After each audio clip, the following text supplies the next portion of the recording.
Hello and welcome to Space Shark Teaches.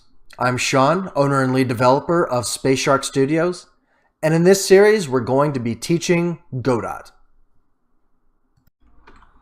Alright, in this lesson we're going to be doing something that I've gotten a few requests for, which is learning how to make moving platforms. So as you can see right now we have static platforms everywhere. If we wanted to make one of these move around, how would we go about doing that? Well, we're about to find out. To start, let's go ahead and make a new floor piece. So we're going to use kinematic body 2D this time because we're going to be moving it around and we want it to interact with the world. And we're going to do the same sort of thing that we did with all of the other floor pieces.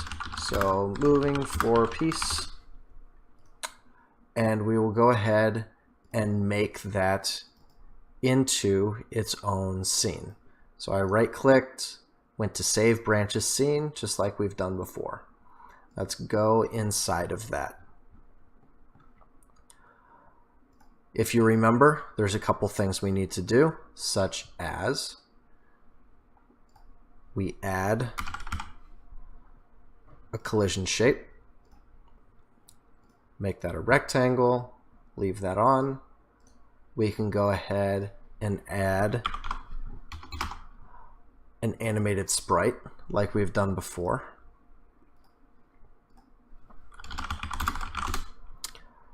And as we've done before, make it animate to playing. Let's go ahead and reduce this down in size.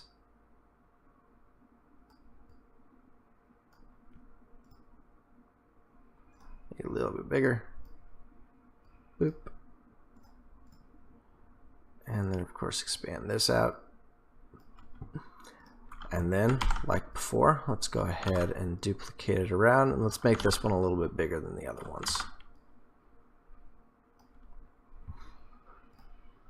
Expand out your collision shape. And a trick here, you can drag this down past the rest to get it to display on top. Whatever is furthest down will display over the rest. So, if you see that. And now, well, that was pretty easy. So if we go ahead and drag our new moving floor piece into here. Oh, we don't need to do that because we already have a moving floor piece. And it is right here. So we can just go ahead and let's make it easy to be able to see. So we'll put it down at the bottom of the screen. And for right now, you can see nothing's really different. It sits there and animates just like the rest. So let's make it move. So as before, we went to the moving floor piece scene, and we are going to add a new script.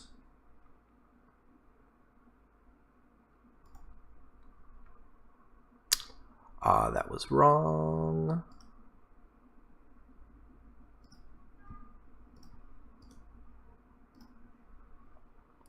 When you add a new script, make sure that you always select the correct script. So remove that script, as well as over here. And then let's add the correct visual script. And we can go and save that over into scripts. There we go. So now we have moving floor piece. First up, let's add some variables like usual. We want move speed, of course, so we know how fast we are moving back and forth or up and down. Let's just say 1. Let's try and make this into how many cycles per second. export that. Go ahead and add move distance so we can know how far we're moving every time. Once again, let's make that a float, default it to 1, and do export. And now this one is going to be important, and it's move direction. And this isn't going to be a float this time. We're going to make it a vector 2. So remember, vector 2 is how we control up and down movement. So let's just say we're going to move right and no up and down. And go ahead and export that as well. And then one last very important element is going to be time since start. This is going to be a float, and this is how we will store how much time has passed since the game started, or since this floor piece was spawned in. We're going to do physics process, like normal. And we are going to first start by updating this time since start. We are going to add delta time, which we have not dealt with before. We haven't delta with before. That's a very bad joke. And we're going to set it as we've done in the past. So now we say, okay, we have added delta time to the current time. Good. Now we're going to multiply our move speed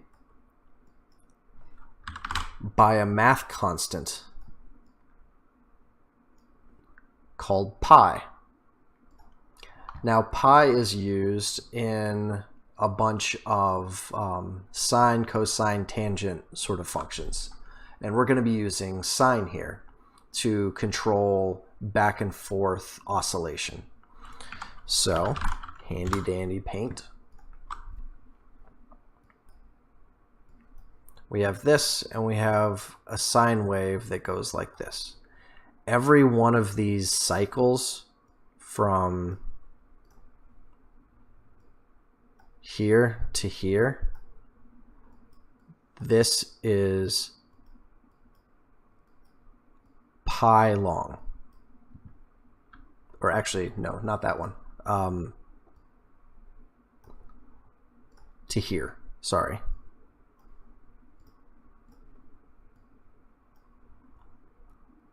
This whole thing is 2 pi.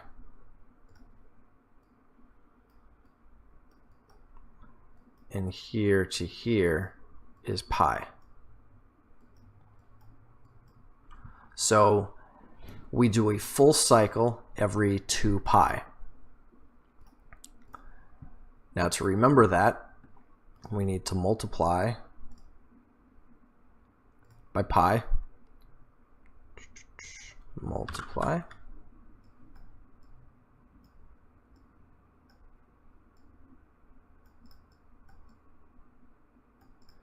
And then multiply again.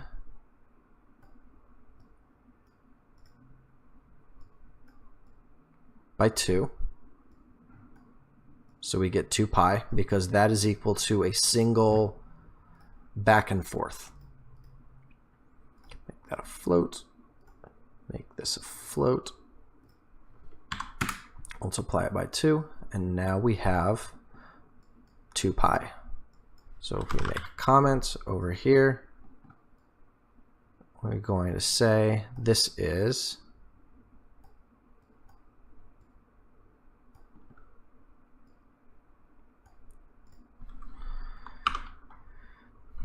2 pi times speed.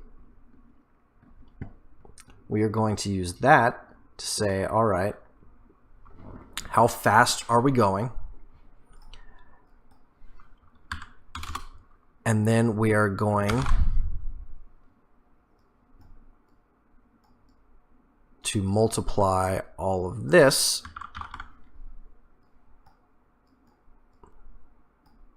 by our new time since, and then put that into sine. So what this means is, however fast we're moving, whatever our move speed is. We multiply that by however long it's been. So let's say it's right here. We multiply that in order to speed up how fast we're going along this sine wave. This is 1, this is -1.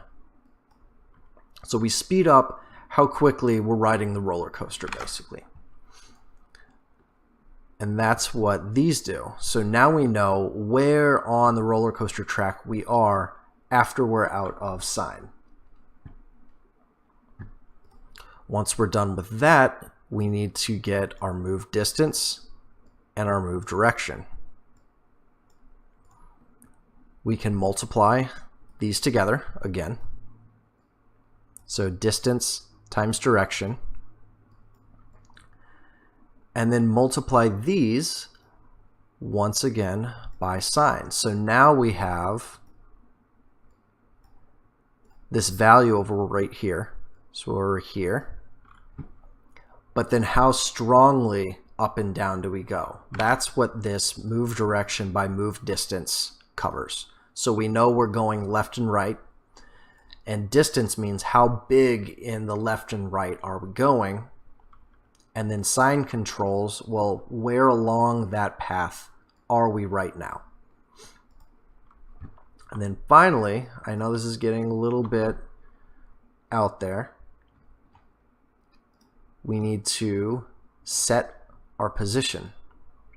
So if we go down, keep going, you can get global translate. So what that says is I want to translate my position or move my current position by this amount.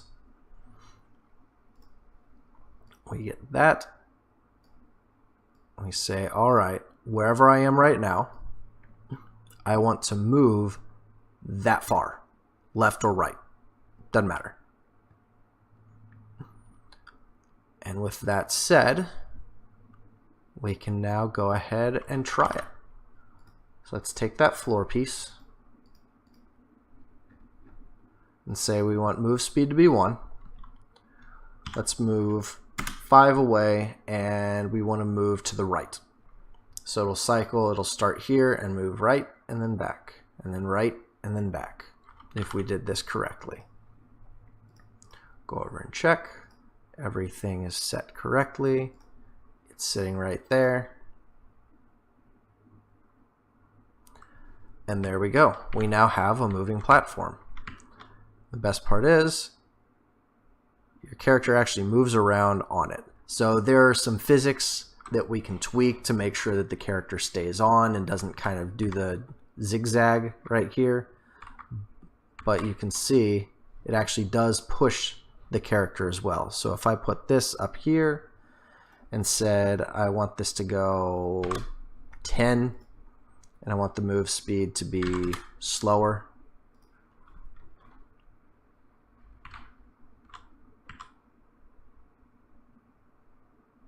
it'll push me off. I go and dodge it, and then it goes.